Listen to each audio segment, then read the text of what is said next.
Assalamualaikum warahmatullahi wabarakatuh.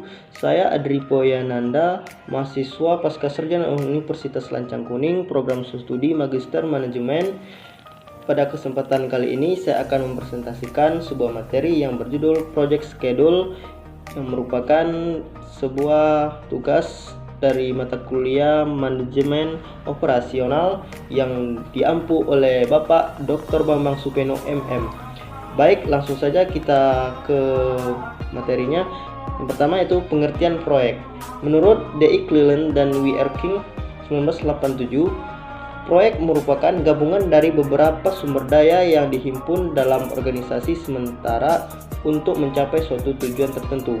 Sedangkan secara umum, pengertian proyek adalah sebuah kegiatan pekerjaan yang dilaksanakan atas dasar permintaan dari seseorang pebisnis atau pemilik pekerjaan yang ingin mencapai suatu tujuan tertentu dan dilaksanakan oleh pelaksana pekerjaan sesuai dengan keinginan daripada pebisnis atau pemilik proyek dan spesifikasi yang ada. Oke, selanjutnya langsung kita masuk kepada penjadwalan proyek. Menurut Ahmad Waryanto tahun 2002, penjadwalan proyek adalah pengalokasian waktu yang tersedia pada pelaksanaan masing-masing bagian pekerjaan dalam rangka menyelesaikan suatu proyek sedemikian rupa sehingga tercapai hasil yang optimal dengan mempertimbangkan batasan-batasan yang ada.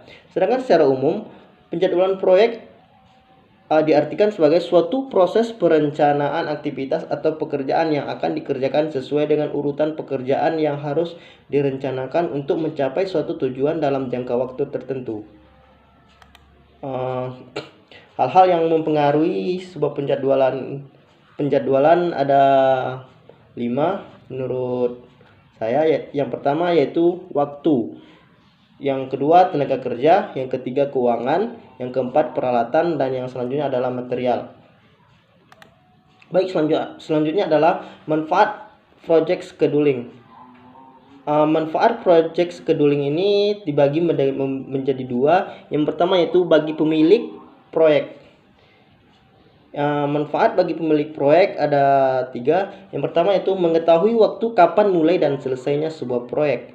Yang kedua yaitu merencanakan aliran kas. Yang ketiga, mengevaluasi efek perubahan terhadap waktu penyelesaian dan biaya proyek.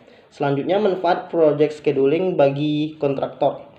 Bagi kontraktor memiliki manfaat sebagai berikut. Yang pertama, memprediksi kapan suatu kegiatan yang spesifik dimulai dan diakhiri. Yang kedua, merencanakan kebutuhan material, peralatan, dan tenaga kerja. Yang ketiga, mengatur waktu keterlibatan subkontraktor. Yang keempat, menghindari konflik antara subkontraktor dan pekerja. Yang kelima, merencanakan aliran kas.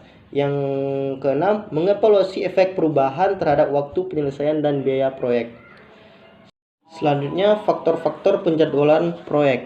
Apa saja yang menjadi faktor dalam penjadwalan proyek ini, yaitu terdiri dari sasaran proyek, keterkaitan dengan proyek lain, dana yang diperlukan dan yang tersedia, waktu yang diperlukan dan waktu yang tersedia, perkiraan waktu yang hilang dan hari-hari libur, kerja lembur, sumber daya yang diperlukan dan yang tersedia, keahlian tenaga kerja, kecepatan penyelesaian tugas, dan urutan kerja. Selanjutnya, metode penjadwalan proyek ini yang saya ambil yaitu ada 2 metode. Yang pertama Gantt chart dan yang kedua network.